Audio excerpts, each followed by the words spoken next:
include another voice in this conversation, somebody who has written 3 books already. There is a new book out.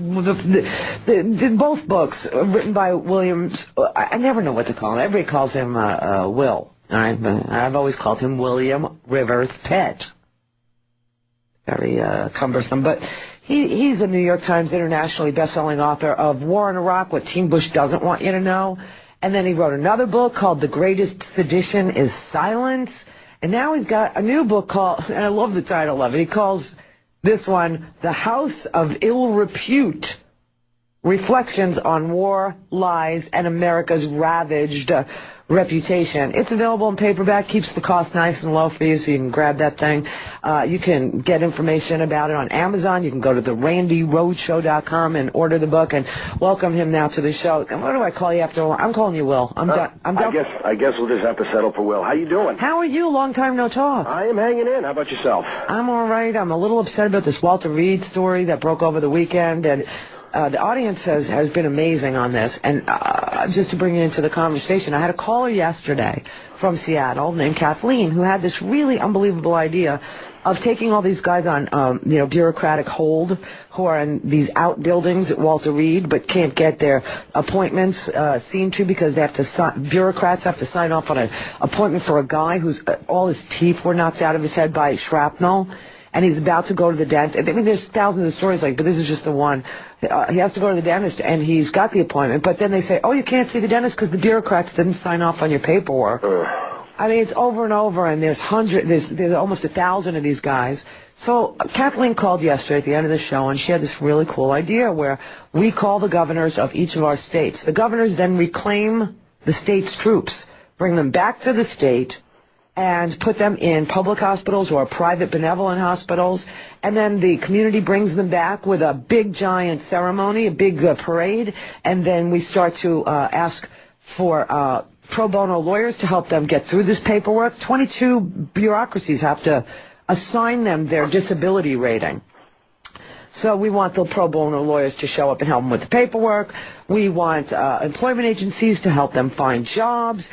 We want people like college students to start volunteering to show up to provide transportation for their families. Just get the community involved so that they can see we care. That would be magnificent. I think it would also stand as a pretty interesting test of constitutional powers between the executive and the states. Well, I know that these troops have been federalized. This does not escape me either. And, you're so smart that that's right where you went. And the governors have already invoked this. So some governors have told some of the callers, my listeners who've been calling their governors, well, they're federalized now. We don't really have. And I'm not asking to break the federal bond. I'm asking for them to be brought back to the community so that the federal requirements can be met with the federal paperwork being necessary.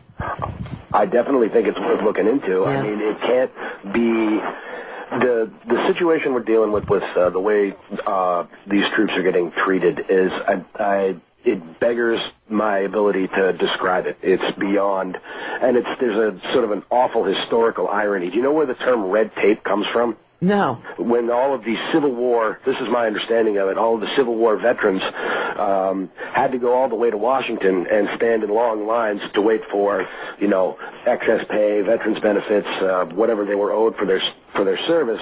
And it took so long because all of the huge files and all the paperwork were bound and tied with red tape. Oh, wow. That's interesting. I love that. Well, yeah, but it always seems to be the soldiers who get left holding the bag and waiting for, the kind of things that they deserve overwhelmingly. It shouldn't even be a question, and it's astonishing that we're even talking about this. I know, but it is an age-old story for America. There's no doubt about it. You remember Hoover ordered, remember the bonus army? They marched on Washington to get their bonuses, and Hoover called the National Guard to shoot the army, to shoot the bonus army. You would think we'd have learned a thing or two between now and then, though. Well, what do you expect? We got a president who refused to serve when his number was out. He wouldn't even pee in a cup. And you got a vice president with 5 deferments, which brings me to you today.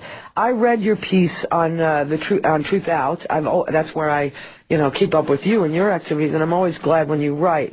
And you wrote a really great piece about isn't it time for the long walk to the White House, which would have to be done by Republicans a la Nixon? I just get it's nothing is certain, and we're all kind of holding fire with this new Congress, and hopefully they're going to get themselves in gear and not allow themselves to be outmaneuvered on debates over non-binding resolutions that have no force in law.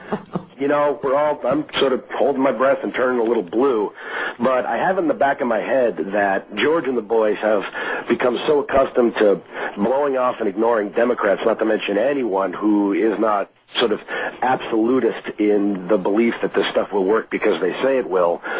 22 of the 34 senators who have to run in 2008 are Republicans, and they're staring down the barrel of an electoral wipeout that would make last November look like a picnic. Yep. So it would not surprise me if at some point the real political pressure put on this White House to even begin to consider the possibility of discussing the potential for maybe even thinking about withdrawing from Iraq.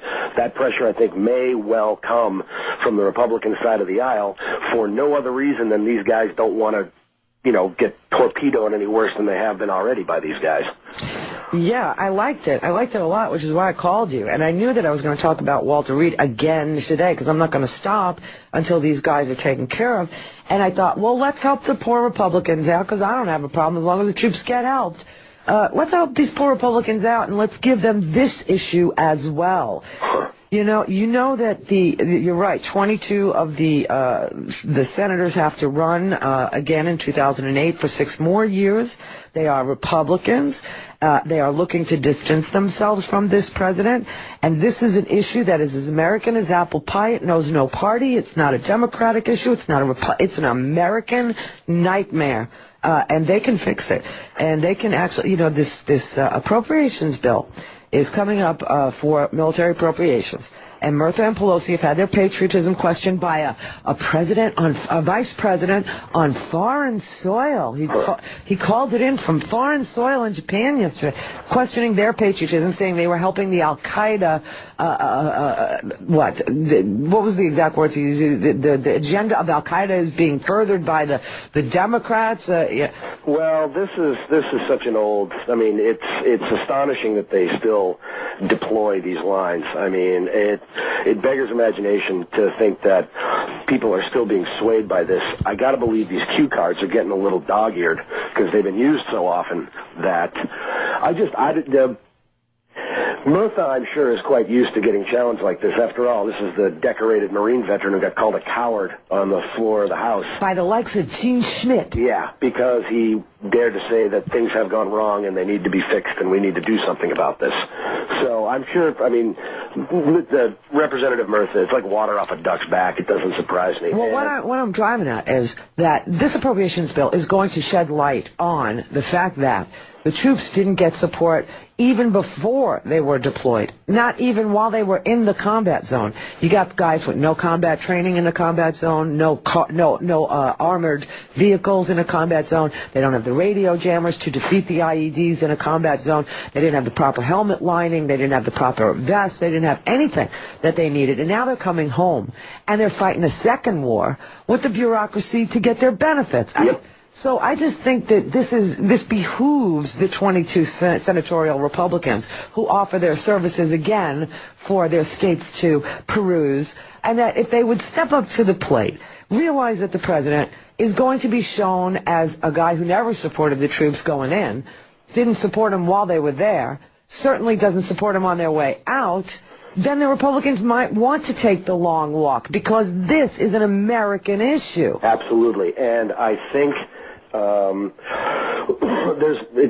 there's no good that's going to come out of this, but if in this process we can establish with as much clarity as possible that this, roundly spoken talking point that the Republican Party is strong on national defense, if we can do away with that unfathomable